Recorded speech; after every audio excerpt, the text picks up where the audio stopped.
Bonjour ou bonsoir chers amis, jeunes et animateurs, ça nous fait bien plaisir de vous retrouver et on souhaite une joyeuse et sainte année à tous ceux à qui on n'a pas pu le dire ou l'écrire en direct. Qui dit nouvelle année dit petite nouveauté, on a fait quelques micro-ajustements dans l'émission, alors n'hésitez pas à nous dire en commentaire ce que vous en pensez. Alors au programme de celle-ci, le Seigneur appelle ses disciples, je ferai de vous des pêcheurs d'hommes. Retour avec le Père Étienne sur l'évangile de ce dimanche. Sainte Catherine Tekakwitha, une amérindienne en union avec Dieu avant même son baptême, suivie de la prière avec sœur Agnès. Le témoignage de Benoît sur son engagement à Alliance Vita. Et enfin, comme à chaque émission, un nouveau morceau de Nancy Pop Worship. Alors on commence sans plus tarder, bienvenue à ce nouveau rendez-vous des audacieux. Dans les étoiles, je peux voir ta majesté.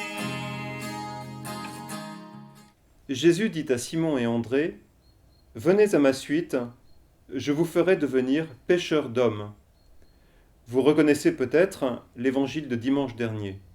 Pêcheurs d'hommes. Est-ce que Jésus voudrait nous pêcher, nous avoir par ruse? Non.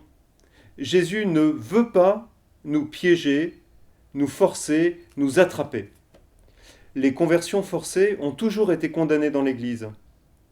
Et savez-vous que pour l'Église, il est préférable de se tromper en suivant sa conscience que de faire un choix qui serait bon en soi, mais qui irait contre la conscience de la personne. Alors à côté de cela, bien sûr, il faut former sa conscience. Donc non, Jésus ne veut pas nous pécher.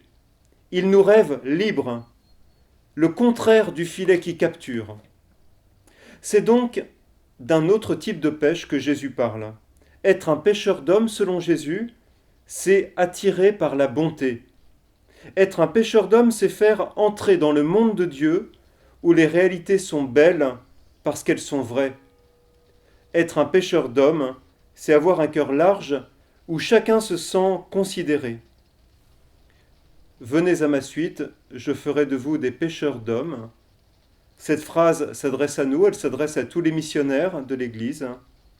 Si vous le voulez, cette semaine, réfléchissons à la manière dont nous sommes pêcheurs d'hommes. Cette semaine, posons-nous la question.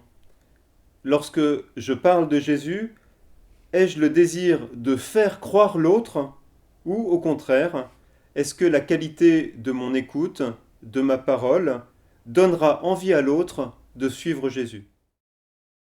La vocation de Sainte Catherine Tekakwitha, première sainte amérindienne, était de s'unir pleinement à Dieu. Et on va le voir, son chemin était composé de prières et d'actes simples, mais aussi d'embûches et de nombreuses souffrances. Tekakwitha est née en 1656 dans un village amérindien, Iroquois, en Nouvelle-France, le futur Québec. Et elle n'a même pas 4 ans lorsqu'une épidémie de petite vérole s'abat sur le village, et elle emporte toute sa famille, sa mère, son père et son frère. Elle va s'en sortir, mais avec de lourdes séquelles.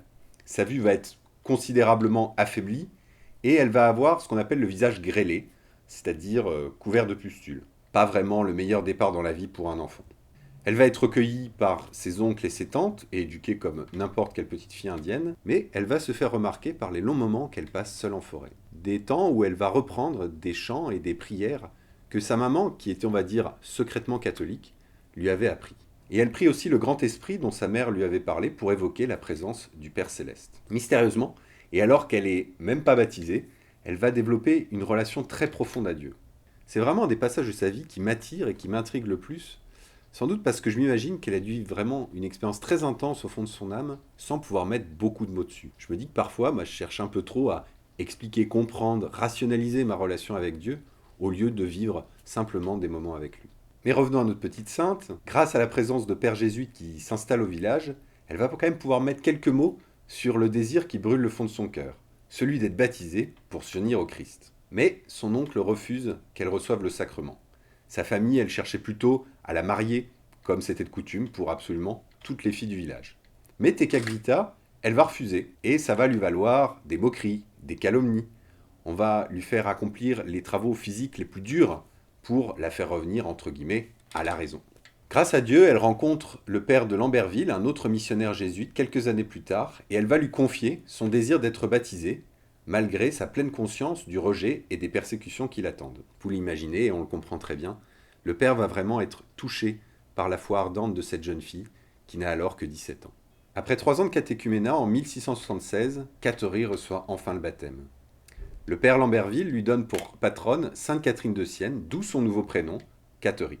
Comme on pouvait s'y attendre, les méchancetés, les vexations, le travail harassant qu'on la force à accomplir s'intensifient, malgré sa docilité à la tâche, la joie simple et la douceur dont elle fait preuve en permanence. On va même jusqu'à l'affamer le dimanche, parce que là, elle refuse de travailler en l'honneur du jour du Seigneur. Mais néanmoins, elle va quand même toujours continuer à prier intensément pour le salut de ses frères iroquois qui la persécutent. Bon, le père de Lamberville craint tout de même un tout petit peu pour son intégrité physique et va donc l'aider à fuir le village. Et là va commencer un long voyage de 2 mois, où elle va devoir traverser forêts, marécages, cours d'eau, tout ça avec le froid évidemment, sinon c'est pas drôle. Si vous voulez vous imaginer un peu ce qu'elle a vécu, vous pouvez voir ou revoir le film The Revenant avec Leonardo DiCaprio, et vous aurez une petite idée de ce que cette fille a pu vivre avec pour seule aide sa foi. Ce qui a tendance, je vous le confesse, à m'interroger un petit peu sur la solidité de la mienne. Bon, peut-être sans l'épisode de l'ours. Arrivé à la mission Saint-François-Xavier, c'est une nouvelle étape qui commence sur son chemin d'union avec Dieu, avant sa mort à 24 ans en odeur de sainteté.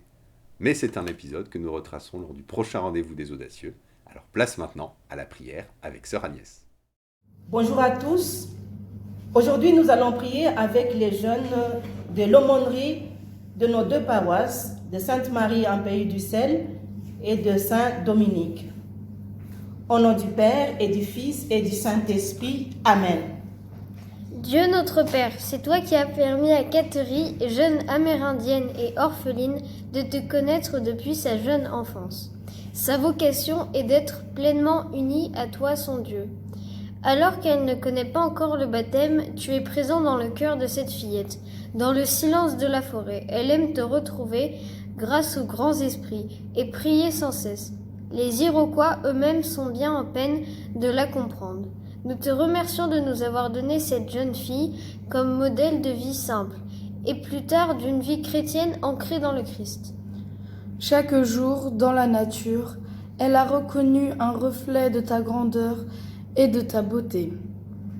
Permets qu'à son intercession, nous demeurions plus proches de toi, plus sensibles à la misère de ceux et celles qui nous entourent et plus respectueux de la nature.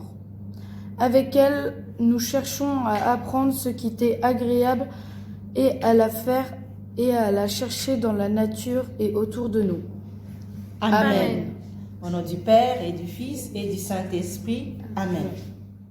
Bonjour à tous, je m'appelle Benoît. Si je suis présent devant vous aujourd'hui, c'est parce que je vais vous parler de mon engagement au sein d'Alliance Vita. Ce qui nous anime à Alliance Vita en une phrase, ça serait de reconnaître la dignité de chaque être humain, donc de sa naissance jusqu'à sa mort naturelle, en protégeant notamment les plus faibles.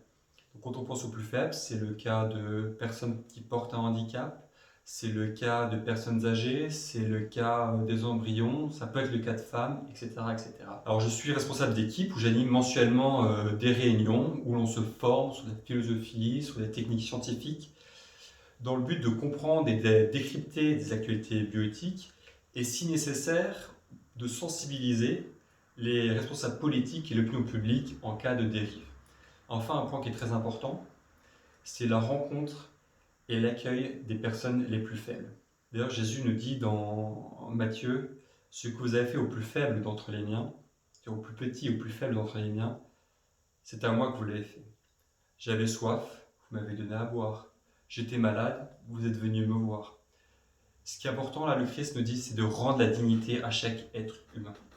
Et enfin, je vais terminer en relayant une proposition de la Conférence des évêques de France qui nous propose 4 jours de prière et de jeûne afin que chacun puisse reconnaître la dignité de tous les hommes. Merci Benoît pour ton témoignage. Voilà, on arrive déjà à la fin de cette émission, on espère qu'elle vous aura plu. On se quitte comme à chaque fois avec un morceau de Nancy Pop Worship, Bless the Lord. Alors d'ici la prochaine fois, que Dieu vous bénisse.